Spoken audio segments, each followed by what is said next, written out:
Hello and welcome to the Gold, Goats, and Guns market report for today, Sunday, the 24th of September, 2023. My name is Tom Luongo, and we have a lot to talk about. Shout out to all the new patrons. We put out the newsletter on Thursday afternoon, and then, of course, the single piece of organized marketing we do every month went out the door, and it was nice to see the number of new patrons hit the list. I think we finally crossed 3,200 after a kind of a slow growth summer, which is, is what it is, and is no problem. Seriously, I still sit here sometimes and I'm like, really, 3,200 people? That's just an insane number to me. My original goal was like 800 to 1,000. Seriously. So, yeah. So, a couple of things real quick. Camille needs to remind me, wanted me to remind you that she still has mugs and she has a couple of ashtrays in stock. If anybody is interested in a custom-made, hand-thrown, and crafted Gold, Goats, and Guns mug, like you've seen me use in some of the interviews that I do, she has all shapes and sizes and a bunch of different designs. And send me a DM on Patreon after, and I'll put you in contact with her and she can go from there. But yes, she has a couple of ashtrays as well. So for the cigar smokers in the audience, I have one. It's awesome. So I don't normally like to pimp anything here, but it is what it is. So there you go. Trying to keep my wife's spirits up by doing the thing. All right, let's get started. Okay. It's just, guys, you have to realize that I'm still really uncomfortable with selling as a thing. I just like to produce content and do, and provide value. And the whole idea of that I actually have to sell this thing is just, again, the truth is that the lies are expensive and the truth sells itself. Right. So the truth is, my wife is becoming a pretty good potter, and I'm actually quite proud of her. So I don't mind selling her work. I'm just uncomfortable and stumble over it because I'm just not any good at it. All right, let's get started. I want to talk about the morning munchings from Friday, where I quickly identified that what Janet Yellen was doing with the announcement on Friday morning through Bloomberg that the Treasury would be moving into the Treasury market to buy bonds. And I quickly identified that as, well, that's just yield curve control. It's clear what Yellen is going to do. And it was done for probably the most cynical reasons you can imagine. I don't even know if they're going to have the money to do this. It's interesting. We were discussing this on the Slack server over the weekend, earlier in the weekend. And one of the patrons put up a very, very thoughtful post about the mechanics of what Yellen's going to do. And in fact, what she's done is, if my memory is correct on this, and anybody else can correct me if I'm wrong, but this just reminds me of Mario Draghi's OMT program at the ECB, which is called Other Monetary Transactions, which comes to, in the end, is really him just buying and selling European Union debt in order to manage yield curves and yields and all the rest of it, and intervene in the markets as long as it doesn't, to keep it from going bidless. And while I share a lot of the patrons, or the community members, I agree with him on a lot of what he laid out in terms of the mechanics and all of this, that basically Yellen is going to go into the market and very powerfully shape the yield curve on the long end because, she has that ability. The problem for her is going to be that she has a tremendous amount of money at her disposal. But the problem with that is that I don't believe she's going to be able to win. And this is what I said on Friday in the morning munchings, and I reiterated in the public blog post I put out around using some of those ideas on Saturday. So what I mean by this is the following. Yield curve control is where the central bank, usually the central bank, mucks with the yield curve by, like if they want to suppress the long end of the curve, they buy the 10s and they sell 2s. Remember that Yellen was the architect of Operation Twist 1 and Operation Twist 2. I think Bernanke talked about it, but I really think that it was done by Yellen. Again, correct me if I'm wrong, if my memory doesn't serve. I'd have to go back and look, but I do believe that OT1 and OT2, were managed by Yellen, even if Bernanke put OT1 in place just before he left office, and then she managed the first round of it. Then there was QE3, then there was OT2, and then Powell took over. Yellen has always believed in yield curve control. It's nothing new. She's a commie. It is what it is. She's coordinating her policy with Christine Lagarde's yield curve control, and she announced this policy after the FOMC meeting on the second to last Friday of the third quarter, while the euro is desperately clinging on to a quarterly bearish reversal signal at 106.33. And the German 10-year is pushing up towards 2.75%, and the French 10-year is breaking out, and the Italian 10-year has already broken out and hasn't come back. I mean, even honestly, the German 10-year has broken out, right? Above 2.5%. This is, if the German 10-year closes above 2.7, forget it. We're going to 3 or 3.5 by the end of the year, if not higher than that. Powell has, told the bond vigilantes on Wednesday, and for those of you who have already read this month's newsletter, exactly what it is that I'm predicting for Q4. And it's, it's a version of what I've talked about in public and other places, and even here on the podcast, the market report to a greater or lesser extent. So I really do think that the bond vigilantes are coming back on October 2nd to rip Janet Yellen and Christine Lagarde to shreds, because there's no reason for them not to. Yellen just tipped her hand. Okay. While she may think she has a very powerful tool at her disposal in order to buy time, that's all she's doing is buying time. And she's also going to create an even worse fiscal situation on Capitol Hill by spending money she doesn't have to manipulate the yield curve. Meanwhile, Matt Gaetz is trying to get rid of Kevin McCarthy. Good luck with that, and I wish him well. So all these things are tying in at the same time, and it's also very clear that there's an operation being run around the world. Someone's been running an operation against the Hong Kong dollar. It's been going on for months. Clearly, there's been an attack on the Hong Kong dollar as a proxy for China. The Hong Kong Monetary Authority, the HKMA, has been on top of it. They haven't let it. Haven't let the peg fail, but there's been multiple attacks on the peg in the last 6 months. I was just looking at it the other day. So it's very clear that everybody is making they're putting their big cards on the table. They're playing their big chips here, except for Powell. Powell didn't raise on Wednesday. He just walked out with his resting hawk face and stuck to policy. Even Ueda at the BOJ blinked a little bit. As I intimated on Friday, the SNB blinked. And what I meant by my comment in the morning munchings about the Swiss National Bank is, when I was the last time I chatted with Pascal Nachadi and we were talking about the bailout of Credit Suisse, he just said, look, the SNB is a wholly owned subsidiary of the Bundesbank. It's controlled by the Bundesbank.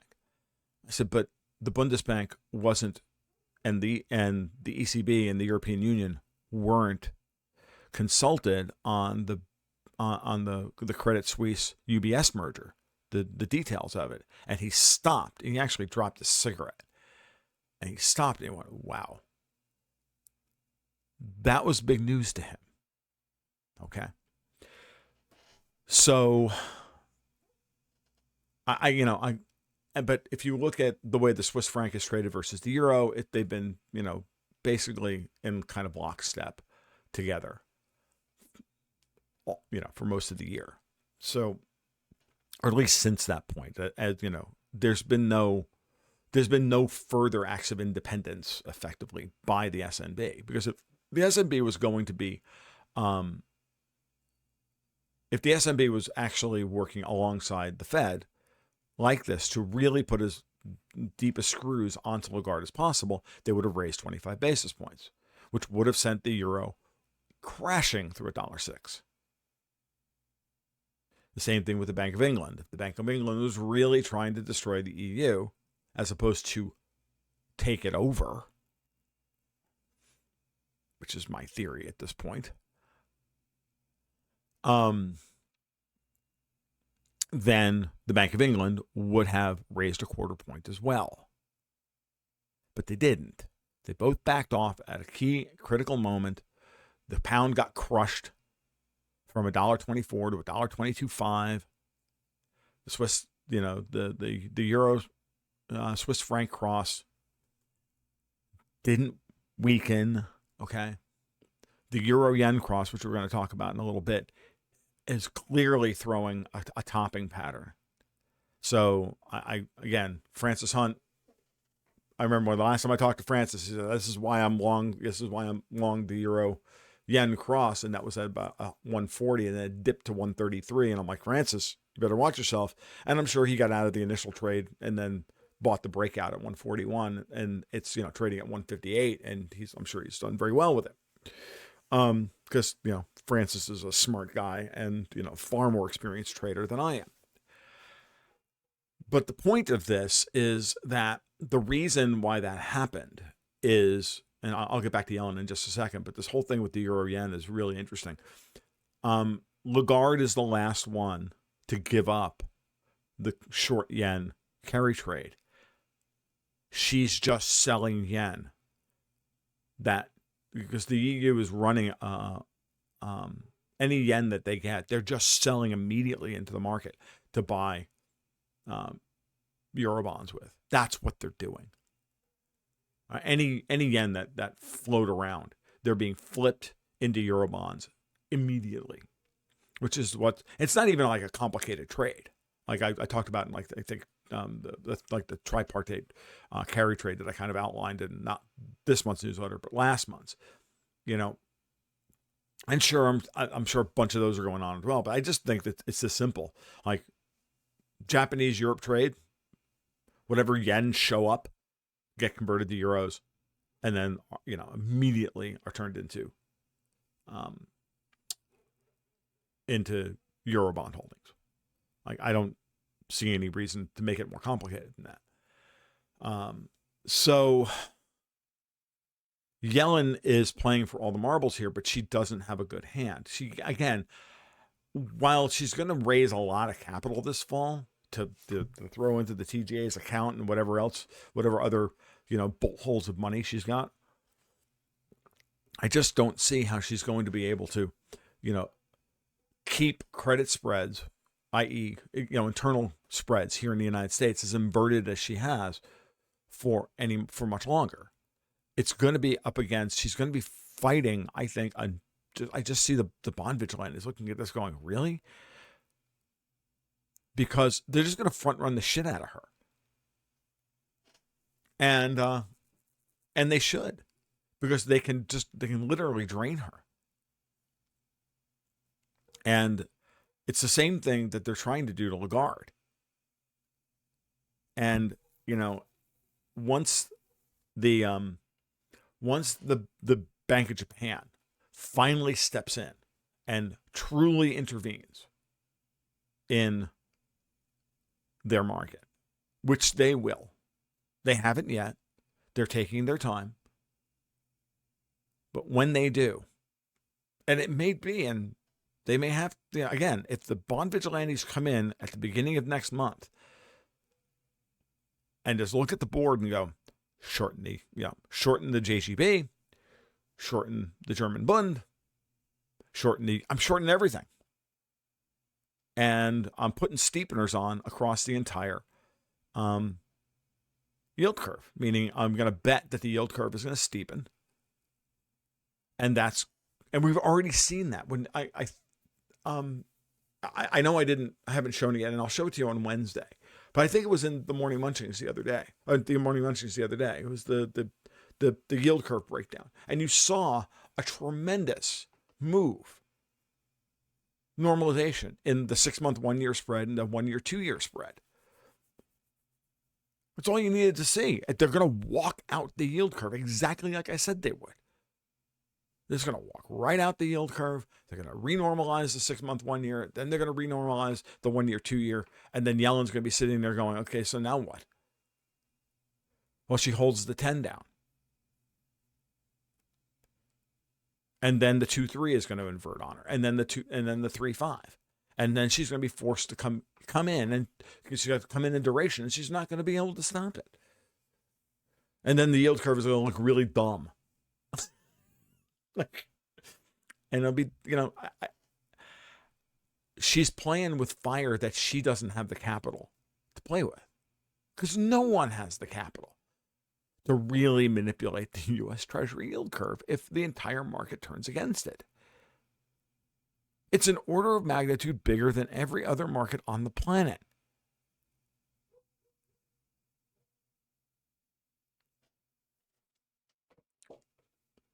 And Powell knows this.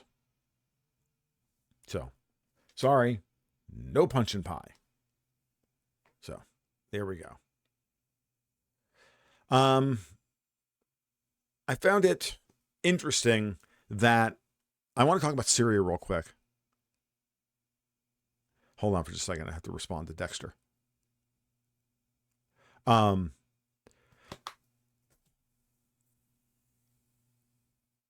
found it interesting. I want to talk about this meeting between Xi and Assad, because I think it's really important. I mean, there's a lot of really interesting meetings going on. Putin going to North Korea, or North Korea coming to Putin, because Putin's not allowed to travel. Putin won't be allowed to travel until until things change in London. And he may never be able to travel again. Putin may never leave Russia again, which will, by the way, that was a call that Dexter made a long time ago. And he'll probably be right about that one. It's not particularly difficult to figure out.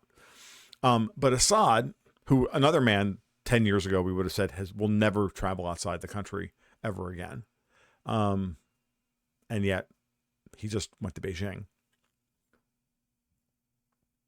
Goes to Beijing. And now Syria is going to join Belt and Road. I didn't look into the details of any deals that they announced. I don't think it really matters. I mean, I'm sure it does. I'm sure it's very good for Syria. And I'm sure it's very good for China. But the Chinese moving in to stabilize Assad even further and, in effect, tell the U.S.'s economic strangulation of Syria through sanctions and stealing the oil and occupying a third of the country and all the rest of it. What tells me is one thing. It tells me a couple of things. One, China feels like the U.S.'s position in Syria is so tenuous that they can move in and defy them, and that's not going to matter anymore. And there's no real response coming. That's one. Number two, the reports that we're getting out of clashes between various quote unquote terrorist groups east of the Euphrates River are real, and they're probably going to continue. Three, for all intents and purposes, the United States will be removed from Syria, but probably not before the end of this year. So while that was one of my 10 GOAT predictions at the beginning of the year, it's probably one that's not going to come true. What has come true, though, is that China stepped into the Syria situation, and that's a big deal. Because once Syria is effectively part of the BRICS portion of the global monetary system, the global trade system again, which it hasn't been, that is going to fundamentally change all Middle East politics. It's just that simple. And the Brits and the Israelis are going to scream bloody murder about this, but there's nothing they can do about it. Every day I'm becoming more and more convinced that Richard Poe is completely correct about George Soros. I do not happen to share Richard's opinion that Putin is also working for the crown. I think that is just something that I cannot wrap my head around. I'm sorry. If anything, Putin is LARPing as if he's working for the crown when he's actually destroying them, because every action he's taking on the geopolitical stage, and I think this is where Richard's lack of real geopolitical acumen comes into focus. This is something we talked about on the podcast. And it was clear that he didn't see the game board the way I did. So I'm not saying anything here I haven't said to him personally, because I like Richard a lot. I mean, I really enjoyed our talk. But I am convinced he's completely right about Soros. Soros is a British agent. And, he is not the man who bankrupted the Bank of England. He's the man who was allowed to bankrupt the Bank of England in order to destroy Margaret Thatcher. So, there's a lot here. But Soros has completely overplayed his hand. And he's not all powerful.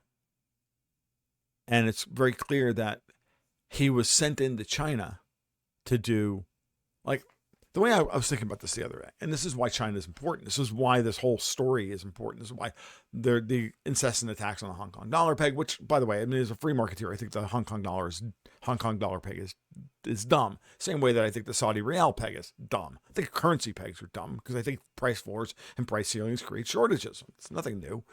But the way I was thinking about this the other day, somebody mentioned something on Twitter, and I said, look, the British, someone asked about, well, did the British retain their global reserve currency after they lost their empire? And I said, I think that's the wrong way to look at it, because it was a counterpoint to somebody talking about the dollar not losing its reserve currency status. I said, that the dollar can't remain, that the U.S. can't remain strong if they lose reserve currency status. I said, well, I think you're looking at it the wrong way.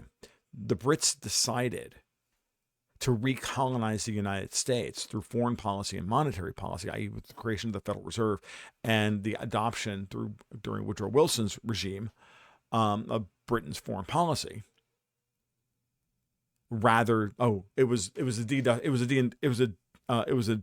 reindustrialization argument. Sorry, let me go back and restart this. So the thread on Twitter was this: was Britain able to reindustrialize after they lost reserve currency status? And that was the question, and that was the challenge. And the response to that was very simple: no, because they chose not to reindustrialize, because they were always using their money to industrialize, bring up the next person in line to then be their agent in their quest for global domination through shadow banking. Okay? So after World War II, or certainly after World War I, and certainly after World War I, the recolonization of the United States by the British began in earnest. LIBOR, the Fed, Wilson with adopting Britain's foreign policy, blah, blah, blah, blah, blah, blah, blah. We built up and industrialized the United States as Britain lost World War II, and Britain effectively lost World War II, and then, had the United States make the exact same mistake that the British did after World War I, trying to return the world to a gold standard at the same damn price that it was pre-war, $35 an ounce. It's the same thing the Brits did after World War I when they tried to return to $20 an ounce for gold. Now, this was done and created massive deflation around the world and created the sovereign debt crisis in Europe in the 20s. Well, guess what? This was designed to create to effectively allow the United States with the cleanest balance sheet to then ramp it up and effectively and eventually destroy the United States as well, in the same way that it destroyed themselves. Okay? So that's what Bretton Woods did. And then that allowed the wealth that was built up in the United States to fight World War II would then build out and rebuild Europe would then be transferred back to Europe. Once that was finished, after the Plaza, I'm just vamping. It could have been the Plaza Accord or the G7 or whatever. It doesn't really matter. And once that was done, in the fall of communism, what was the shift in policy? Now take the money take the United States and all that money and throw it to China, strip mining the United States, building up China with their money, with the Americans, strip mining the United States, building up China, and then go and control China. Using Hong Kong as a pivot point, using all of the George Soros's billions and everything else, and they were never able to undermine Xi. Or they were never able to undermine China to the same extent. Because they thought they were going to run the table by destroying the Russians. Putin comes to power and says no. And then Putin makes it, and then when they try to knock Putin out of power in 2014, they drive Russia and China together. Xi and Putin understand the game, and they finally just say, you know what? We can stop all of this dead freaking cold. Because all we have to do is trap their billions behind our closed capital account. And then just wait for the Americans to come to their senses. Which they have. In the form of Powell and the banks. So this is the last gasp of the British Empire to build up and destroy all of their proxies by which to eventually get to, global government, which is a uniquely British idea. Again, going back to the research of Richard Poe. So China coming in, and in particular, adding Syria right on the doorstep to the Brits' great plan in the Middle East, their real foothold in the Middle East, Israel, where all of the friggin', AI traffic goes through and everything else. China's like, you know what? No. And I really think this is important. All right. Now that I've established all that, let's get to the charts. I'll get you out of here. All right. Gold. So with that, gold is coiling into October. So high, low, lower high, lower low, lower high, higher low, 2-bar reverse, a series of reversals, a failed reversal, which should have sent us to a lower low and didn't get it, and then a neutral bar here. So gold is setting up, and I think gold is setting up for a return of the bond vigilantes. As Vince noted in the podcast, Vince Lanci noted in the podcast we just published, the price of gold is just interest rates. Because it's a stock, not a flow commodity. That's why it's a money. Gold doesn't flow around. The stock of gold stays the same. The amount of gold that's added every year is negligible to the above ground stock of gold.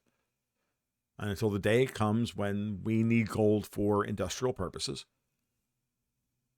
gold will continue to be a stock commodity. Silver is now a flow commodity. It's consumed. It's used. And so because of that, we're going to see gold respond to rising interest rates. And the Fed's going to get out of the way of this. The Fed wants a higher gold price real soon now. Because it only makes sense. But you have to get political control of the United States before you can do that. So I like what gold's doing here. It's not great. We could have a dollar spasm and this thing could go to 1800. But you can see in these last 6 or 7 weeks as we come into the end of Q3 that gold doesn't really want to go lower. And interest rates continue to rise. Silver. We now have our triple bottom in silver. I didn't move the arrows over, so they should be pointing at the bottoms, not the bottom, the bars after the bottoms. So forgive me. 3 higher lows here. Yeah, they're all roughly the same. And note, close only one close below, only one close. Look at, these statements by the market that $22 is the floor are really powerful. And the fact that you don't violate each one as you go is also real. And, now think about what Vince and I were talking about with GLD and SLV and, the rise of mercantilism, as Vince would put it, that we're going to hold the gold behind behind capital controls and send currency overseas for goods, but refuse to send the gold out, right? And put up high protection tariffs to make sure that the gold doesn't flow out. Well, this is the way we're doing it.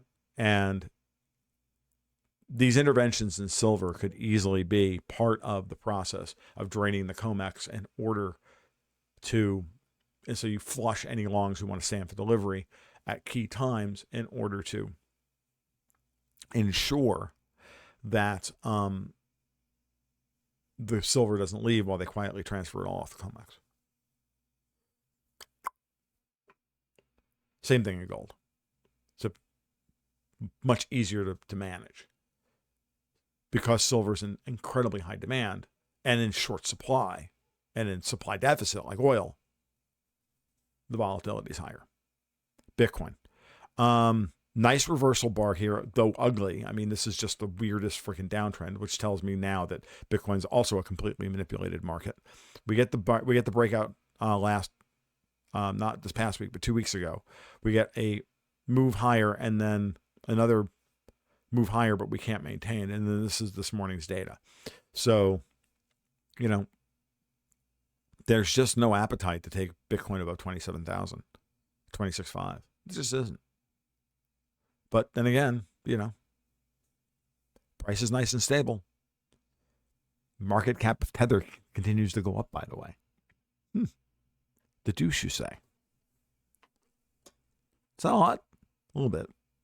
It's important. Still believe that Tether is controlled by the Fed and is the means by which real Bitcoin trading is liquefied. That's what I think. And the Fed doesn't need Bitcoin to go higher here. Not yet. It might. We'll see. You gotta flush all the assholes out of these markets. And the way you do that is, frankly, by doing this. You have to create a bear market. And you have to drain them of other sources of dollars that they can use to pump markets up, fleece the Muppets, lather, rinse, repeat, and rebuild their balance sheets. You have to keep putting the screws to them. I'm going to use Christine Lagarde's words in reverse. If you give these people any escape hatches, and she was talking about Bitcoin when she said this, but I'm going to say it about the Davos crowd. If you give these people any escape hatches, they will use them. So you have to shut them down systematically, one by one by one. And that takes time. Money has to rotate from one place to the other and then moved and then crushed. And then you have to anticipate where it's going to go. And then you crush it again. And then you raise interest rates again. And then, you do a thing and then you force them out into the open. And then you keep convincing the markets that you're serious. And then the data comes out and the data is not as bad as we thought it, the economic data. It wasn't as bad as we thought it would be by this point. And how did that happen? Well, maybe it's because the United States economy is a little bit more resilient than people gave it credit for. And oh my God, and blah, blah, blah, blah, blah. And before you know it, that market's been drained. That guy's failed. That thing has happened. The Russians raised the price of oil. China said, that's nice. We're going to support a lot of our property markets. We're going to let the rest of it hang, and we're going to steal, and we're going to just take $20 billion from George Soros. Like, if you think of Soros as an agent of the British Crown, why would anybody think that China's political class wouldn't want to trap every fucking dollar they could, or every pound they could, behind the fucking paywall and then kill it all? And then just write it all down to zero.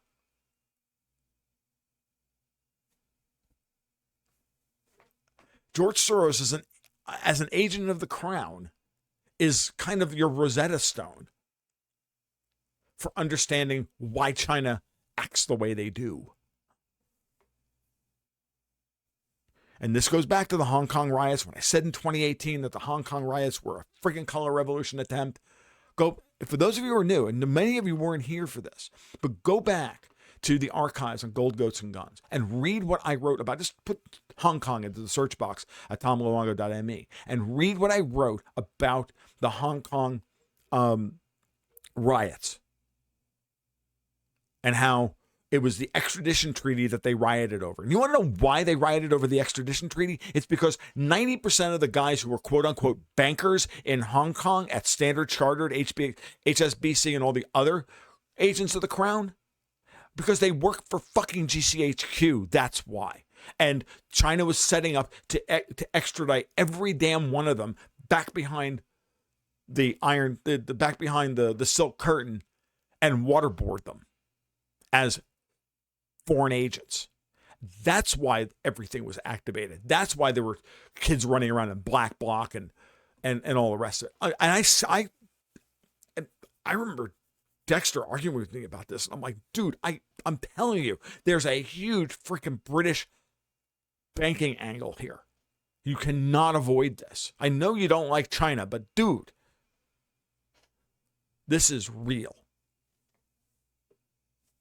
I said all of this in greater detail, 4 or 5 years ago now.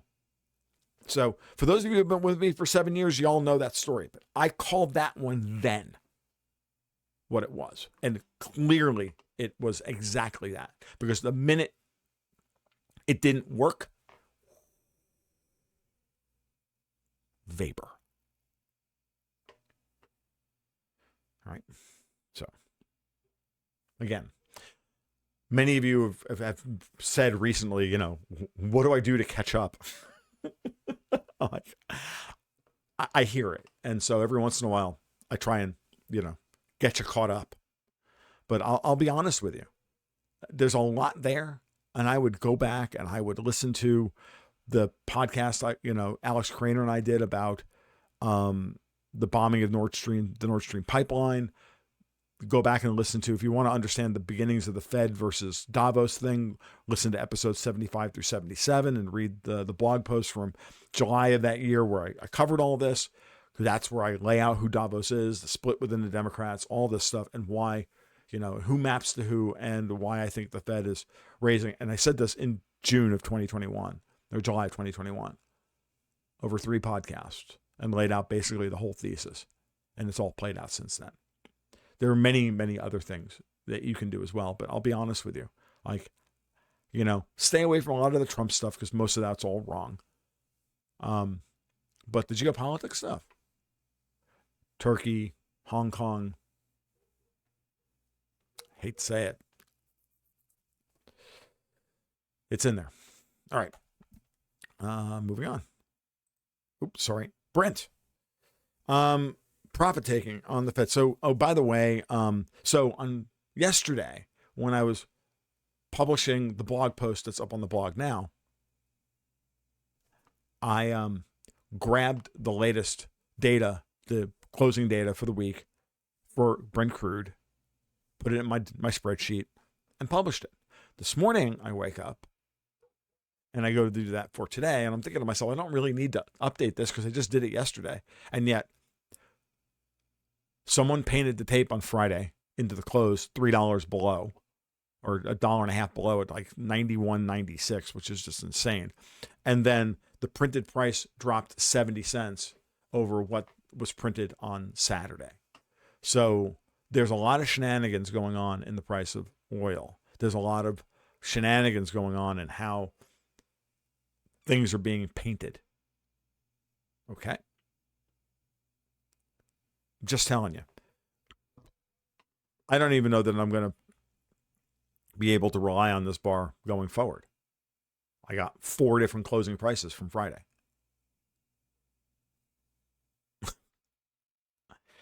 When I started to see stuff like this inside the Treasury International Capital Report 10 years ago, or 11 years ago, where every month I would whenever I would update my spreadsheet of the TIC report, I would have to go back 3 months and overwrite the last 3 months worth of data, which was very tedious, by the way, because it was never disseminated in a way that was easily put into Excel. You had to first put it into Word, then you had to convert white space into tabs, and then you could actually import the data into Excel. It took me like an entire afternoon to figure out how to do this one day. But then I would see these massive restatements of the data going back 3 and 4 months, and I'm like, and it was across the board, and it was at the time it was in very important markets. I still see it today. Okay, so I'm really sensitive and really in tune with that. I see data being restated all the time on purpose. So someone was trying to paint the tape in Brent in order to get this away from being a coin flip, because 70 cents higher, and this winds up being almost exactly a coin flip, like 55-55. Okay. And to remind everybody, when I do this, when I give you these projections for next week, what I'm saying is I'm taking the closing price and making it the open for next week, and then comparing the distance from open to high and open to low, and then just binning that up and going, well, okay, it moved up that distance 125 times over the last 254 weeks, so that's roughly 50%, and it moved down 121 times over 131 times over 254 weeks, yeah, right, or whatever it was, and it's 50%. So that's all I'm doing. It's very simple math. It's nothing like weird or or even interesting. It's just very simple math. How many times over the last, take the opening, take last week's open, take last week's close, make it the open, and then see, what the probability is that that distance was traversed in any given week over the last 5 years. That's it. That's the question you're asking. Now, to do that, you just bin up a whole bunch of data and do a little bit of subtraction, and then divide. And that's it. That's all you're doing. That's where these numbers come from. Right? Range, low to high, is just taking the high minus the low and taking the median of that. Difference between closes, doing the same thing, looking at the two closes from week to week. That's all this is. And then taking the median. I moved everything off of arithmetic average to median a few years ago, and now all the spreadsheets propagate properly. And then this is just simply that number divided by the price. That's it. That the range on a weekly basis moves 6% of the price. So Brent crude, it looks great. This is profit taking and a little bit of tape painting. And I wouldn't be short oil. Sorry. I know it looks overbought, but it's not. We could go back to 90, 87 this week. But that's what they're going to try and do. They're going to try and push it down to 87, this being the last week in September, because they want to get Friday's close such that they don't throw a monthly reversal signal. They have a lot of work to do. They have to crash the price of oil. And if they crash the price of oil, let's see. I don't think they're going to be able to pull it off. European stocks. I want to talk about a number of different stocks here. I'm going to put up the European stock charts that I've got here. I just want to note for you, and I wrote these down. I put them in so that you have a visual reference. I didn't say this is your homework. Go check what these are. They're right here. So the DAX is, ready to throw a 2-bar reversal over this uptrend if it closes below 15,456 this week. That would be not only right now, it's not a quarterly reversal because this is your third quarter right here, but it would be a monthly reversal, a 2-bar reversal. This is your Q2. We are at that level. Wow. So right now the DAX is throwing a quarterly reversal signal. I'm going to put together a quarterly chart of the DAX for Wednesday. The French, this is the Euro Stoxx 50. We have the same problem. Here's Q2. The low from Q2 is also going to be the low from Q3. We could see a quarterly reversal signal on both the German DAX and the Euro Stoxx 50 if we close at these prices on Friday, long and the short of it, while we're seeing breakouts in bond yields. So we're losing stocks and bonds and the euro at the same time. That is not what's happening here in the United States. Now, let's look at the Nikkei. Yes, the Nikkei broke out and has been capped. But notice it's all within the confines of the breakout bar. All we've done is retested back to the middle of the breakout bar. That's it. The Nikkei is going probably to 40K. Certainly if the Japanese 10-year breaks through at 1%, money will roll out of Japanese bonds and into Japanese stocks. Lastly, the Hang Seng, which is the Hong Kong index. Note the Hong Kong index through a massive one-bar reversal. This is a monthly chart, yeah. So last fall, this would be, I think, October. 3, 6, 9, 11, yeah. So this would be October. This is when the euro hit its low. And then it's been kind of meandering, sauntering vaguely downward since then. We'll see. Asian markets are not strong. The Chinese stock markets are not strong. The yuan has been, crushed down by the PBOC. Like, a lot of stock markets are hanging on by a thread. I'm holding off the Dow until I put the Dow chart where it belongs at the end of the thing. Remember the Nikkei chart. Remember the Euro Stoxx 50 and remember the DAX chart. I put the Hang Seng up here because I thought it was interesting. Again, hanging by a thread right here. Okay. Oops.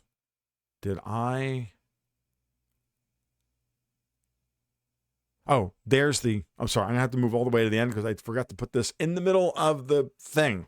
The Patron request hour for this month, for this week. I have it at the end, edited out after Quinny. So we'll have to go all the way back here and then we'll go back in. I was asked to look at ticker symbol ASTS, AST Space Mobile. I'm going to be honest. You can ignore both of those things because they don't mean anything. This is a speculative bet. That's all this is. Okay. No different than any exploration company. And anybody who's found money over the years knows exactly how often exploration bets pay off.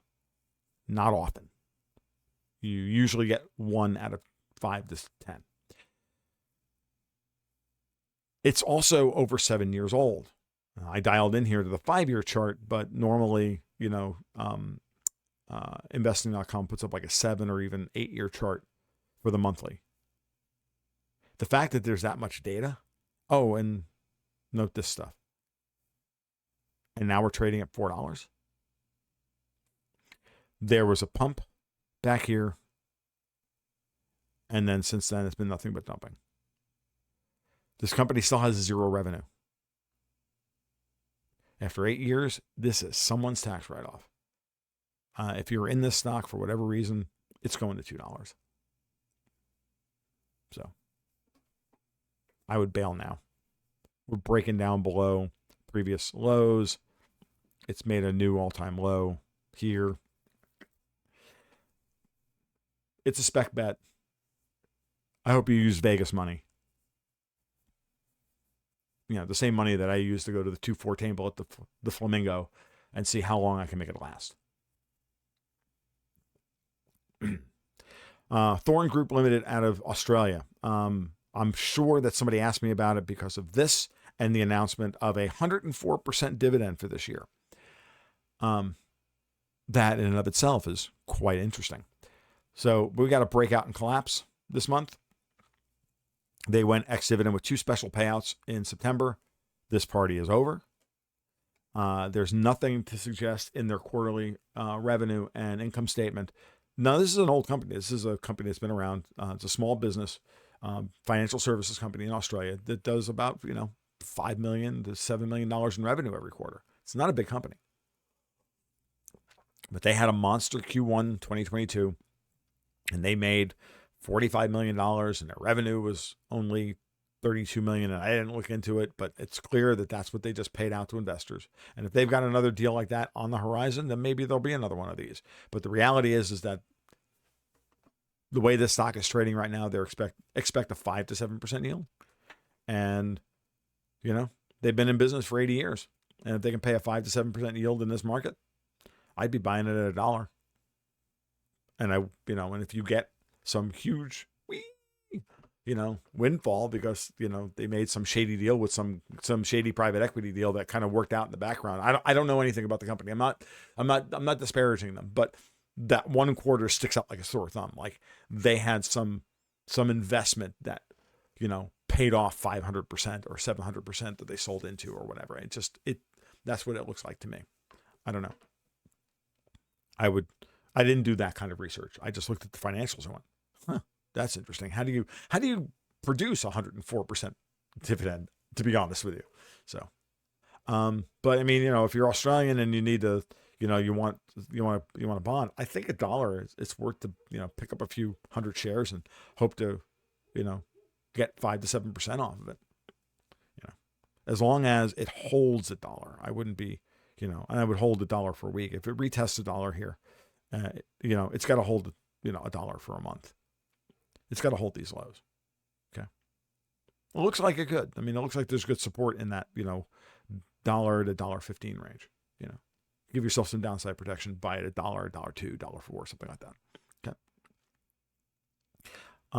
That's that. So let's go back up here to our overseas dollar curve. So this is going to be a little wonky today, but there it is. So what did I tell you when this happened? That these two spreads would converge. They have. They've converged at a higher level than I expected. But then again, Lagarde is getting more desperate in trying to maintain yield curve control. And now she has her friend Janet Yellen to continue helping the process along. That being said, here's the euro yen. It's a daily chart of the euro yen. I don't normally do this. The monthly chart is now giving us, a topping pattern in here. But I want you to note that there's no look at all the one bar bearish reversal signals. Okay. Look at these. Every time this tries to hold together, it fail. What I would say here is that I do not believe this is a base that's being built. Okay. I believe that this is a level that is desperately trying to be maintained. And at some point, the Bank of Japan is going to come in and they're going to crush the people who are short the euro yen or long the euro yen. And they're going to get crushed. And they know how, and the BOJ knows how to do this. And they've done it before. And they're going to let the 10-year rise to 1%, which will then, again, crush anybody still holding on to old carry trades, short yen, short JGB carry trades. And then what do? The euro collapses like a rock. Right now, I could make the argument at this point that people are, kind of staring at the abyss of Lagarde and the ECB imploding and saying, well, we're not quite ready for that to happen yet. But, again, pushing everybody to the monetary abyss to ask the question of, is that what you really believe? Who do you think you really are? So we're still graded. The SOFR futures curve still looks like it's going to be above 5% into June of 2024. I expect to write September in the coming weeks. U.S. dollar index is going to close the quarter at 105 or higher. The euro is 15 pips away from throwing a one-bar bearish quarterly reversal signal, signaling that it's going back to 95 cents. We are long EUO in the portfolio. The yuan is stable. The ruble is stable. The yen is pushing back up towards 150 and that level where the BOJ will come in and defend the yen. And the British pound is getting crushed in order to maintain this. U.S.-German 10-year spread is too high. The 10-year Japanese government bond is continuing to creep higher as the BOJ keeps walking back its intervention level. It's just letting it rise a couple of basis points a week.